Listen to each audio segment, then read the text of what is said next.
State president Mala Mahanadu అధ్యక్షుడిగా పనిచేస్తాం. మొన్న ఇచ్చిన సుప్రీంకోర్టు ఎస్సీ వర్గీకరణకి అనుకూలంగా వచ్చిన సుప్రీంకోర్టుకి వ్యతిరేకంగా మేము పోరాటం చేయడానికి ముందుకు వచ్చున్నాం.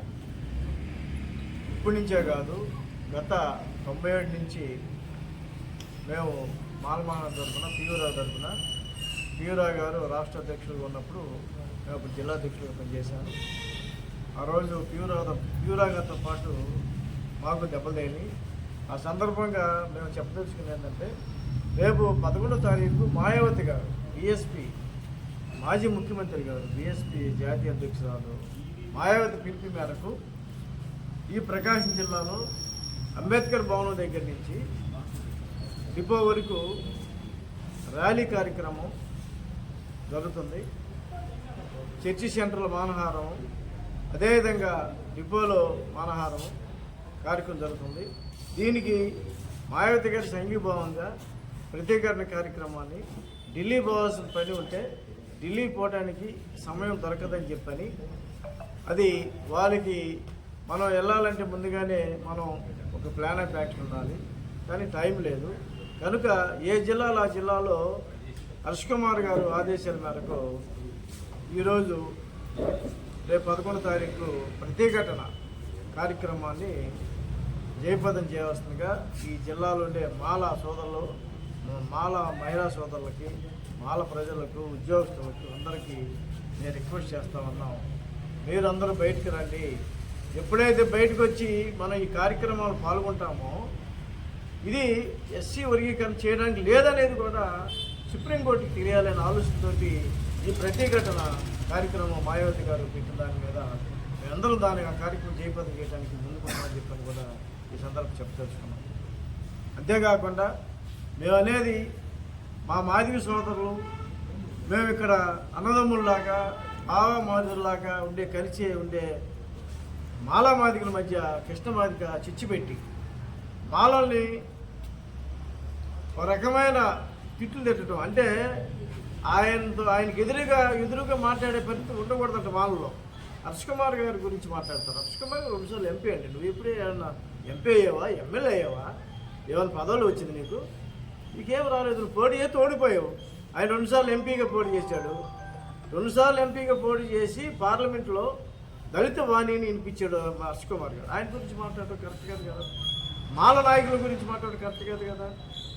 కృష్ణమాది గారికి మేము ఒకటే చెప్తున్నాం, ఏ వేదిక మీదకి రమ్మంటారు రండి, మేమందరం వస్తాము, మీరు రండి, చర్చించుకుందాం. అసలు ఏంటి, ఏ జనాభా ఎక్కువ ఉన్నారు, ఎవరు ఎక్కువ ఉన్నారు, దానికి ఎవరెవరికి ఎట్ట ఇవ్వాలి. అంతేగాని మీరు చంద్రబాబు నాయుడు ఇద్దరు కుట్రగా పన్ని దాన్ని నేషనల్ లెవెల్లో వర్గీకరణ చేయాలంటే అది అయ్యే పని కాదు. ఇది 341 ఆర్టికల్ దాని కింద లోబడి సుప్రీంకోర్టు జడ్జిమెంట్ ఇవ్వాలి తప్ప దానికి లోబడి కాకుండా దానికి వ్యతిరేకంగా ఇటు అనేది కూడా 341 అంటే రాష్ట్రపతి, పార్లమెంట్లో 70%, అందులో ఎస్సీ ఎస్టీ ఎంపీస్ కలుపుకొని 70% మెజార్టీ ఉంటేనే దాన్ని వర్గీకరణ చేయడానికి వీలవుతుంది. కానీ 341 ఏమంటుందంటే కులాల్ని కలుపుకోవడానికి ఉంటుంది కానీ విభజించడానికి లేదని చెప్పని 341 చెప్తుంది.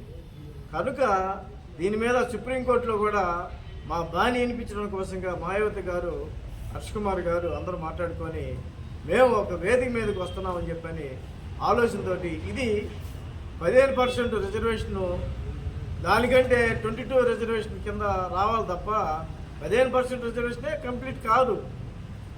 సప్లా నిధులకు ఎక్కడెక్కడ ఆగిపోతున్నాయి, ఎస్సీ కార్పొరేషన్ ఎక్కడెక్కడ ఆగిపోయినాయి.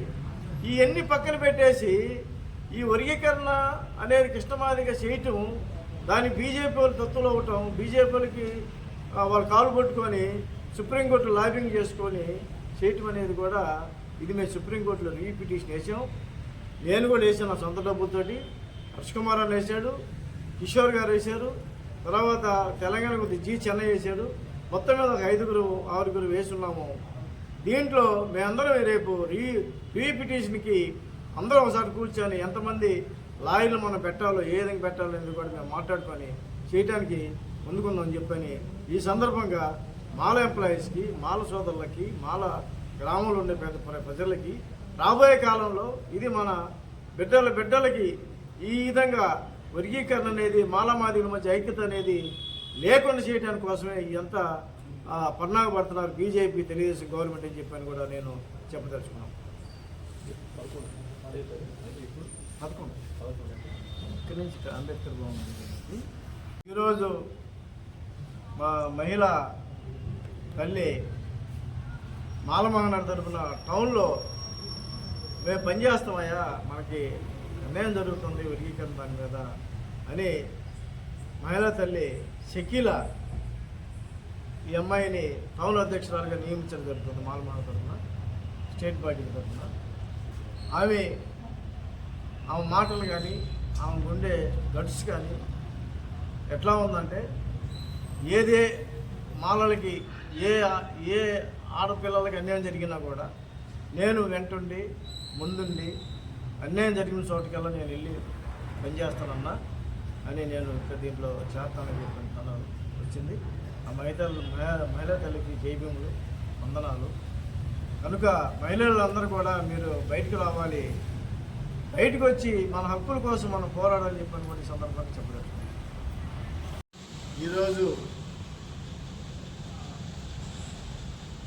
ఈ టౌన్లో దాదాపు మాల సోదరి మనులు, మా తమ్ముళ్ళు, మా సిస్టర్స్, అక్కలు, తల్లిలాంటి ఆడపడుచులు ఈరోజు టౌన్ అధ్యక్షులుగా షకీలా అమ్మాయి స్వతంత్రంగా మాలమహనాడికి పనిచేయాలని చెప్పని ఉద్దేశంతో చాలా రోజుల నుంచి ఈమె మాతో మాట్లాడడం జరిగిందని, అదేవిధంగా మా కమిటీలో జాయింట్ సెక్రటరీ వెంకట్రావు, సుబ్రహ్మణ్యం అందరితో డిస్కస్ చేసి ఈ అమ్మాయికి టౌన్ ప్రెసిడెంట్గా నిర్ణయించడం జరిగింది.